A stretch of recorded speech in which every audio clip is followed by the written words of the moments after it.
After graduating high school early, Kiely Rodni headed off to a celebration with friends in the Tahoe National Forest. In the early morning hours of August 6th, 2022, investigators say she left a campground party and was never seen again. Kiely was smart and talented, with a loving family and lots of friends. She was looking forward to starting college in the next few weeks and was happy to spend some time with her friends before saying her goodbyes. No one knew that some simple fun at a campground, so close to home, could end so badly. Locals and law enforcement alike showed up in strong numbers to locate Kiely, but no one could be prepared for what they found.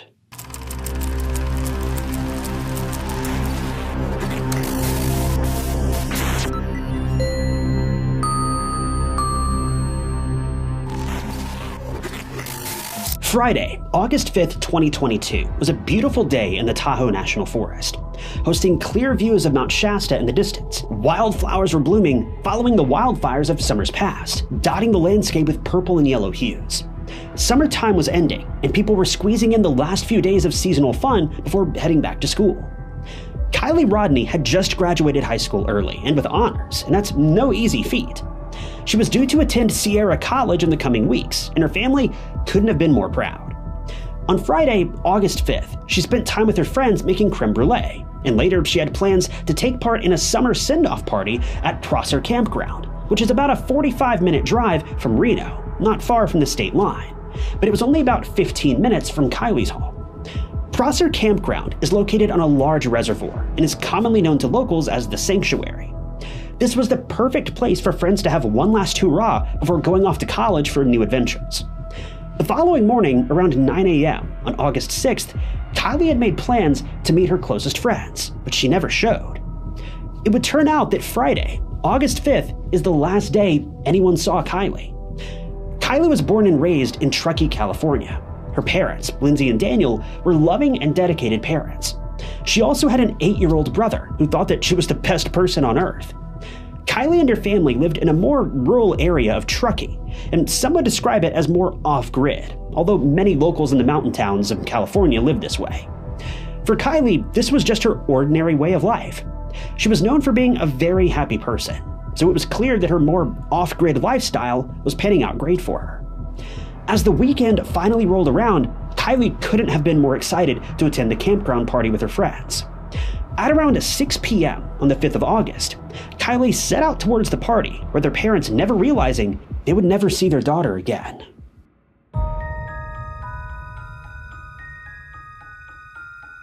Shortly after 6 p.m. on the 5th, Kiely goes into a gas station in Truckee, about halfway between her home and the party's location, where surveillance cameras captured footage of her browsing the store. A couple hours later, close to 10 p.m., Kiely arrives at the campground with her friend Magdalene, and she then links up with another friend, Sammy Smith. Sammy and Kiely spend most of their time at the party together, sharing drinks and breaking off briefly to chat with others. While this was supposed to be a tight-knit gathering of local teens, word about this campground party traveled fast, and soon people from all over Northern California were making their way to Prosser to attend. Reports state that anywhere from 200 to 300 people were in attendance that night. Due to the tendency for wildfires in this area, the partygoers could not light a bonfire, meaning that unless there were other sources of light, the area was pitch black. It's been said that many people used glow sticks, electric lanterns, and their headlights to illuminate the area. Kiely and her group of friends had of course attended parties like this before. Kiely's mom trusted her daughter and had told news outlets that she never, ever drank and drove. Kiely was both smarter than that and incredibly responsible. Kiely's friends have backed up the statement, saying they never saw Kiely drink at a party and then drive afterward. Thus, Lindsay had no qualms about letting Kiely attend. At around 11 p.m., the girls walked to Kiely's silver Honda CR-V to charge Kiely's phone. They sat there and talked for some time, sharing a few drinks, and part of the conversation included Sammy asking for a ride home that evening. At around 11:30 p.m., Lindsay says she received a text from Kiely, saying she was about to leave the party and was headed straight home. Lindsay, who'd witnessed Kiely's hard work to graduate early with honors, trusted her daughter to be home when she said she would be there. She had no doubt in her mind that Kiely would be home shortly. Lindsay texted her back, telling Kiely to be safe and that she loved her. Kiely's response was, "Okay, I love you too."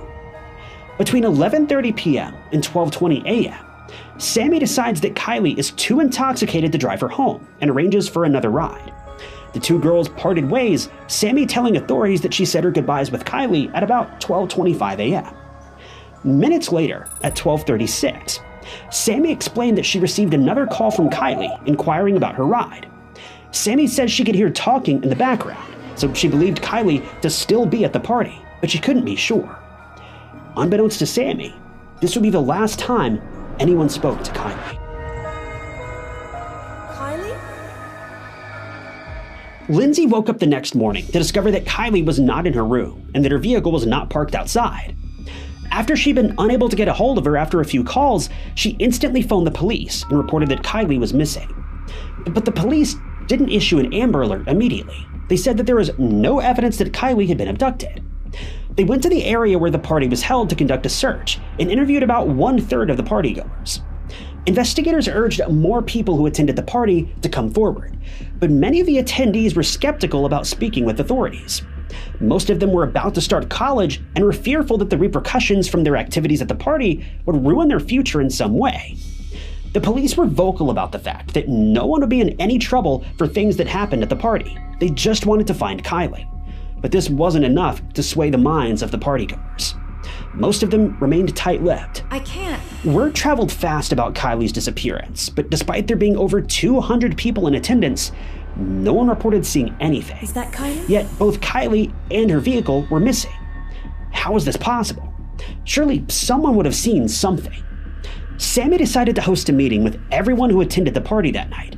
No detectives were allowed at this meeting, in hopes that speaking with peers and friends would put them more at ease. But still, nothing new came from it.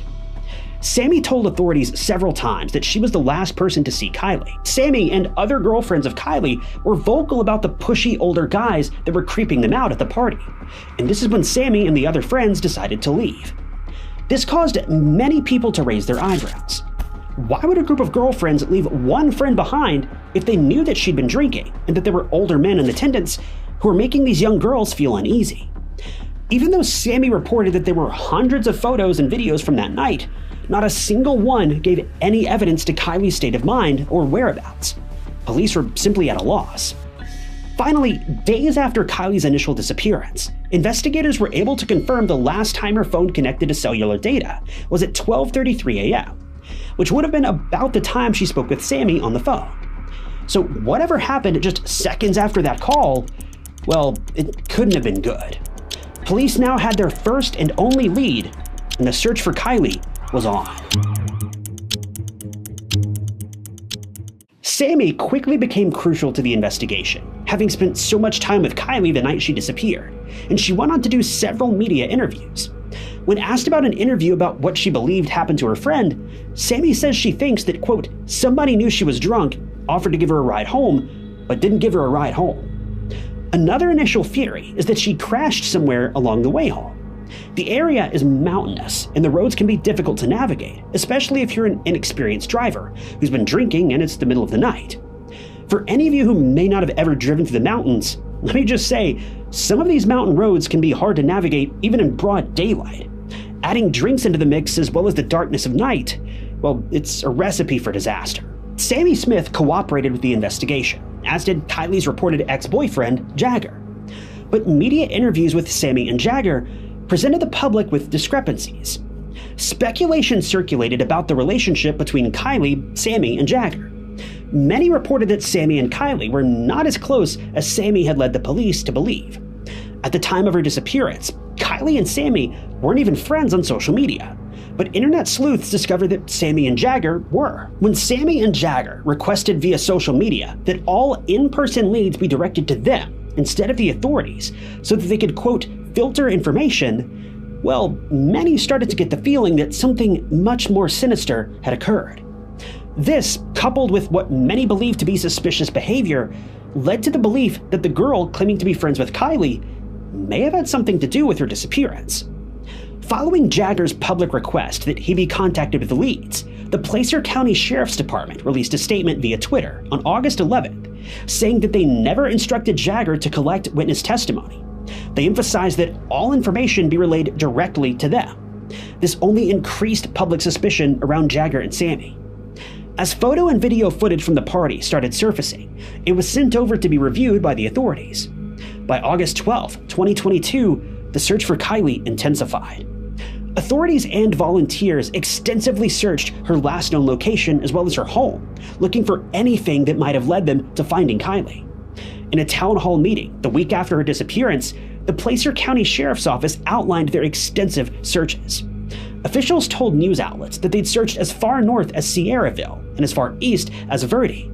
To the south, they searched all around Truckee and extended beyond the Jackson Meadows Reservoir to the west, about a 25-mile radius from her last known location.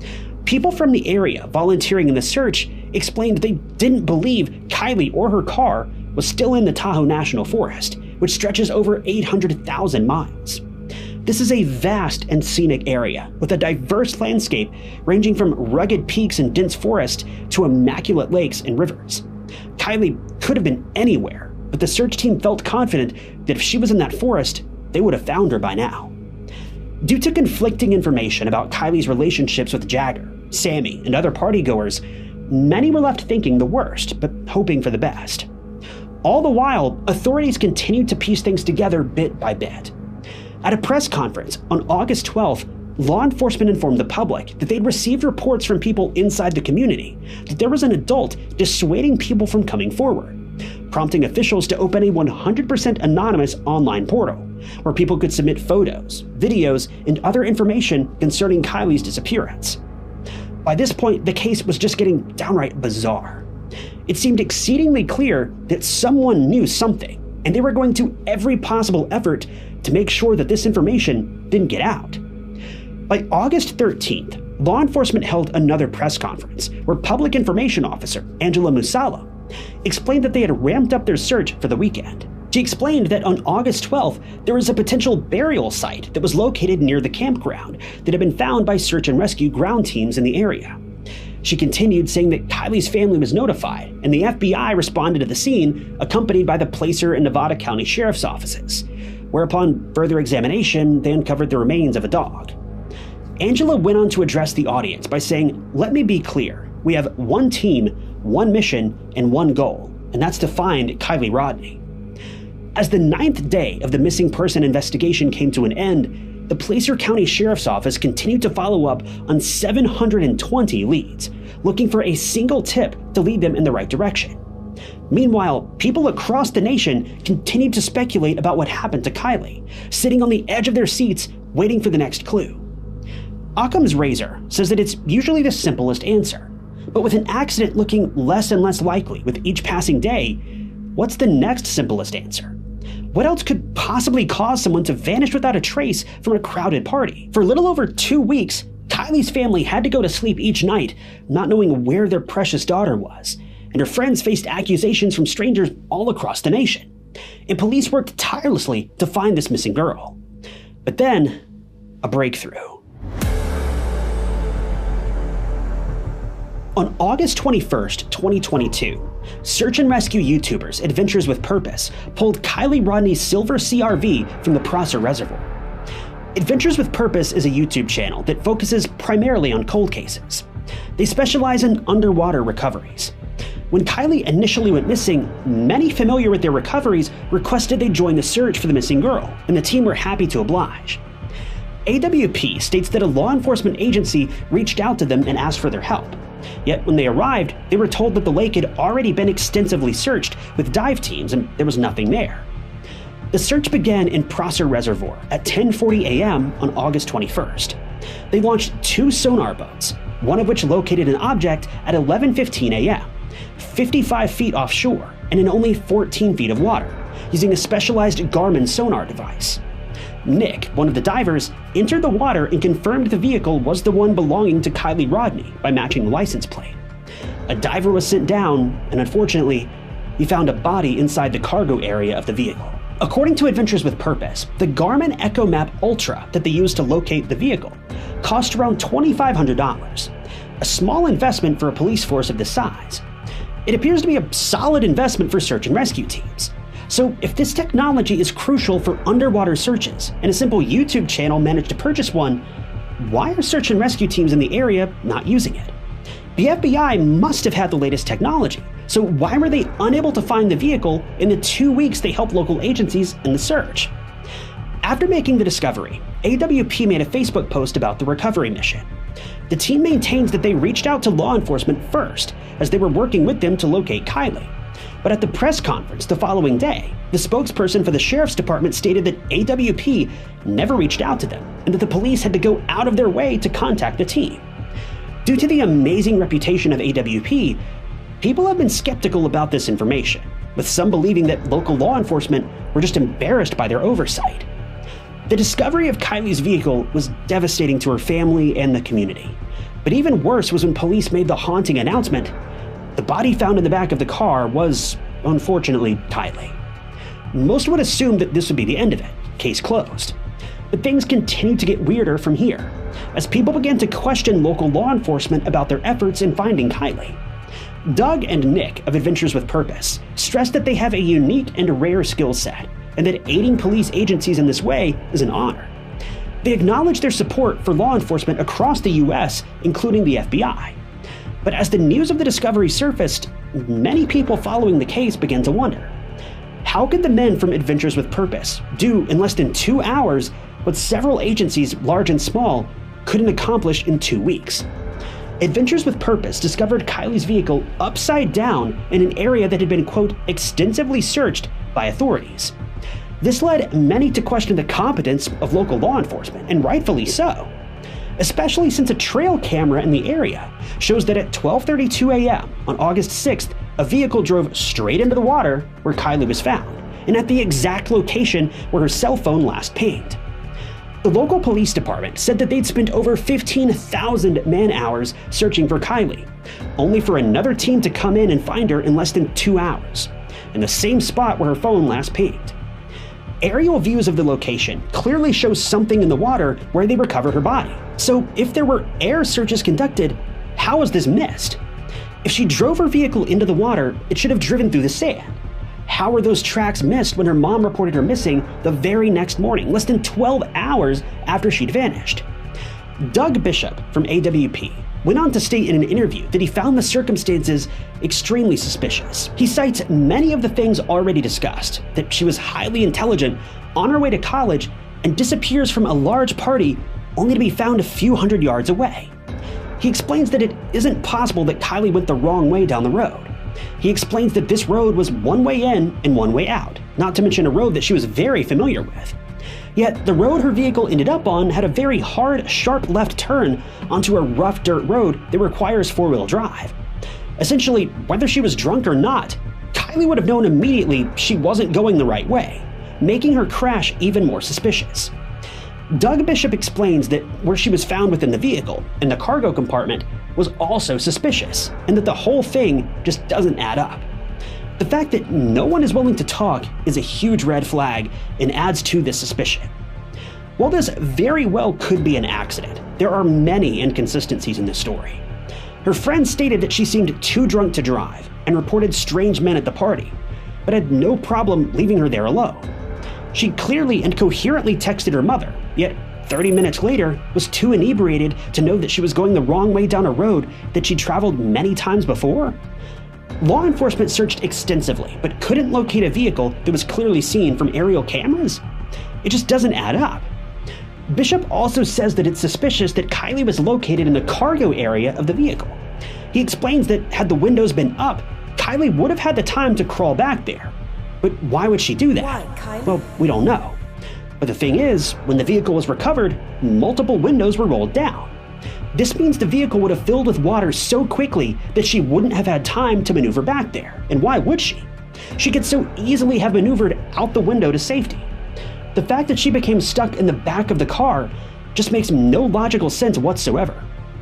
News reports claim that over 400 people pass away each year in their cars from being trapped in water. Your best chance of survival is to get out of the car before it's fully submerged. Most cars, when driven into the water, are fully submerged in less than a minute, so every second counts. Experts explain that your best bet is to get the windows down as soon as possible and escape through the front windows, not the rear. But in Kiely's case, this raises more questions. Kiely's driver window, along with the other windows, appeared to have been down when the vehicle was pulled from the water. yet it's been reported that she was located in the backmost part of the vehicle. Furthermore, the driver's side mirror was broken off and there was a dent in the driver's side door. And neither of these appear to have been there when she left her home that evening. So where did this damage come from? Footage of several other vehicles that were recovered from the water show no damage to mirrors or doors. So what happened to Kiely's vehicle? If there were over 200 people in attendance, how did no one hear the vehicle go into the water? While there's so much that's still unknown, Kiely's autopsy report soon revealed the truth of this case. And it's a truth that many of us are unlikely to accept. The autopsy report was released on Thursday, October 13th, 2022, in which the cause of Kiely's passing was declared as an accident. The official report claims that she drowned. Locals find this conclusion surprising, to put it mildly. They cite suspicions due to the chief of police and the coroner being one and the same. They say that many crimes in the area are covered up or declared an accident because this is a tourist location, and having a reputation for crime would be bad for the local economy, and I second this notion. In fact, this is one of the main reasons my wife and I left our hometown. In the few months before we packed up and moved, we personally spotted firsthand 3 crime scenes where people had lost their lives. One beside an apartment complex, one in a ditch on the side of a major highway, and another where the location escapes me at the moment, but not one of these crimes was ever officially documented. They were all covered up because the town was a tourist destination. The money from tourism is what kept the city afloat, and they couldn't risk losing all that money. The autopsy report says that Kiely was fully dressed and there was no evidence of any assault. The toxicology report showed caffeine, nicotine, and a minuscule amount of THC were in Kiely's system. Liver tissue samples taken showed that there was an alcohol level in her system of 0.08, right at the legal limit to drive. But many experts claim that these ethanol levels in her system were likely the result of the decomposition process. This leaves people questioning if Kiely was drunk at all. Roads in the area are not lit with street lamps. There are winding dirt paths that aren't well marked. It is possible, despite Kiely having been to this area many times, she took a wrong turn and drove herself directly into the water. But if so, what prevented her from climbing out an already open window? The most interesting element of the autopsy report is that there was virtually no water in her lungs. A medical examiner explained that the lung weights were surprisingly low for a case of water inhalation. One would expect that if a person passed away from drowning, there would be a lot of water in their lungs, but there wasn't nearly enough to conclude such a thing. Detective Sunnier reported that because there was no evidence of foul play, the manner of her passing had to be listed as accidental. I don't know about you, but to me, this just means that the team didn't dig deep enough to find the evidence they needed. I mean, heck, they clearly have a track record for this. Her vehicle was found in a spot they claim to have searched multiple times. In the end, there's a hole in the lives of Kiely's friends and family that will never be filled. Worse yet, they've never even been able to find out for certain what happened to Kiely that day. And I don't know about you, but I wouldn't be able to let this situation rest until I had some proven answers. But despite this incredibly heavy loss, I just hope this serves as a remarkably valuable lesson to never leave a friend behind. Bye, Kiely. This tragedy could have been avoided, but from it, there are lessons to be learned. For law enforcement, for partygoers, and for the true crime community. Kiely didn't have to lose her life that night, but I sincerely hope that the story of her loss may, in some way, help prevent others from meeting the same fate.